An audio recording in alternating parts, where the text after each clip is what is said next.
नमस्कार, जनप्रवाद सुपरफास्ट में आपका स्वागत है। मैं हूं हेमेंद्र सिंह। एक नजर डालते हैं आज की सुर्खियों पर।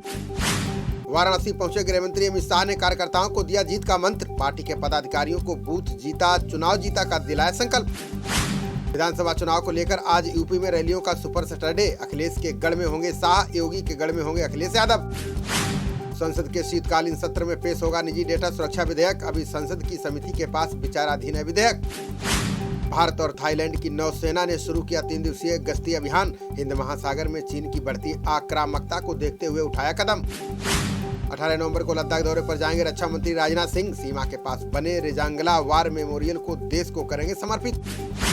भारत से जारी सीमा विवाद के बीच चीन की एक और चाल। पीओके में सीमा चौकियों और गाँव का करवा रहा सर्वेक्षण। दुनिया के 10 सबसे प्रदूषित शहरों में शीर्ष पर राजधानी दिल्ली। पाकिस्तान, चीन व अन्य देशों के शहर भी टॉप 10 में शामिल। देश में दिल्ली एनसीआर की हवा दर्ज की गई सबसे जहरीली। नोएडा और बुलंदशहर देश का सबसे प्रदूषित शहर। रानी कमलापति रेलवे स्टेशन होगा हबीबगंज स्टेशन का नाम। केंद्र ने मध्य प्रदेश सरकार के प्रस्ताव को दी मंजूरी। रूस के राष्ट्रपति व्लादिमीर पुतिन दिसंबर में आएंगे भारत। इसी माह आएगी एयर डिफेंस सिस्टम S-400 की पहली खेप। रेलवे बोर्ड ने स्पेशल ट्रेन का टैग हटाने का जारी किया आदेश। अब कोरोना महामारी से पहले के किराए पर लोग कर सकेंगे सफर। पाकिस्तान से गुजरात आई 315 करोड़ रुपए की खेप जब्त। पुलिस ने नशा तस्करी रैकेट से जुड़े 3 लोगों को किया गिरफ्तार। भारतीय प्रौद्योगिकी संस्थान दिल्ली का 92वां दीक्षांत समारोह आज।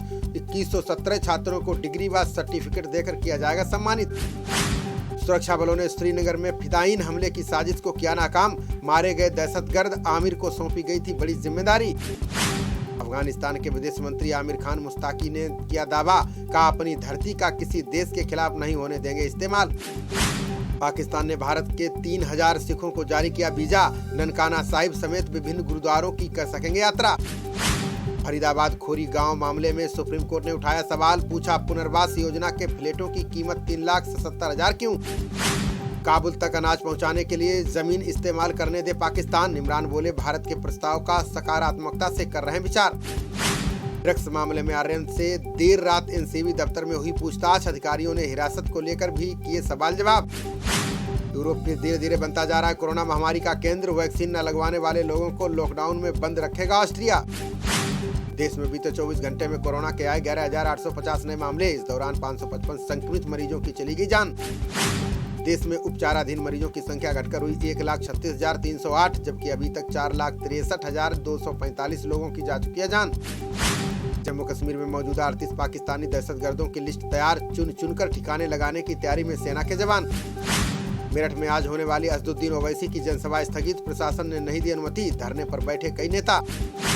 किताब विवाद पर कांग्रेस नेता सलमान खुर्शीद ने दी सफाई। कहा, मैंने हिंदुत्व को कभी नहीं कहा आतंकी संगठन।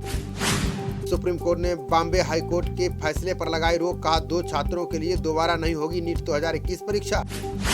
शिवसेना सांसद संजय राउत ने पार्टी में बदलाव की बताई जरूरत। बोले, हर वर्ग का समर्थन हासिल करने की दिशा में करना होगा काम। अंतर्राष्ट्रीय विधि आयोग में 5 साल के लिए निर्वाचित हुए विमल पटेल। पटेल को संयुक्त राष्ट्र महासभा के 192 सदस्यों में से मिले 163 वोट। हरियाणा में 7 IAS और 17 HCS अधिकारियों का तबादला। मुनीष नागपाल, तिलक राज और सुशील कुमार के कार्यक्षेत्र में हुआ बदलाव। मेट्रो के 65 स्टेशन से खरीदे जा सकेंगे अंतर्राष्ट्रीय व्यापार मेले के टिकट। इस बार 14 से 27 नवंबर तक होगा मेले का आयोजन।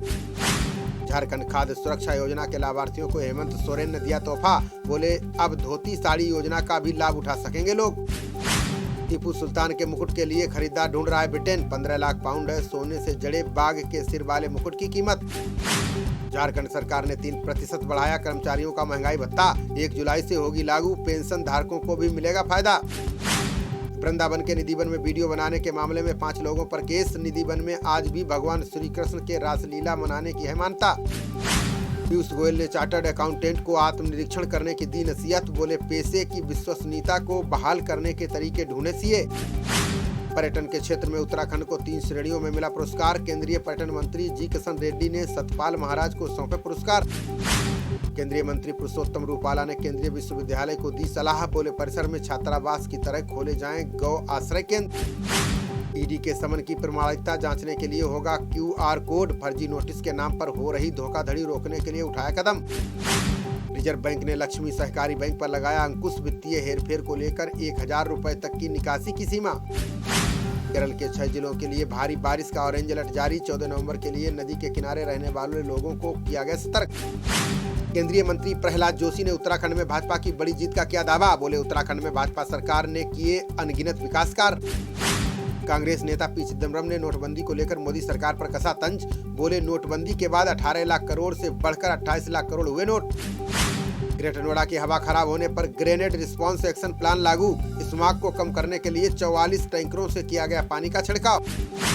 बंगाल विधानसभा में बीएसएफ के अधिकार क्षेत्र पर होगी चर्चा। 16 नवंबर को सत्र के दौरान प्रस्ताव पेश करेगी ममता सरकार। अखिल भारतीय नृत्य प्रतियोगिता आयोजित करेगा संस्कृति मंत्रालय। 26 जनवरी यानी गणतंत्र दिवस को प्रस्तुति देंगे विजेता।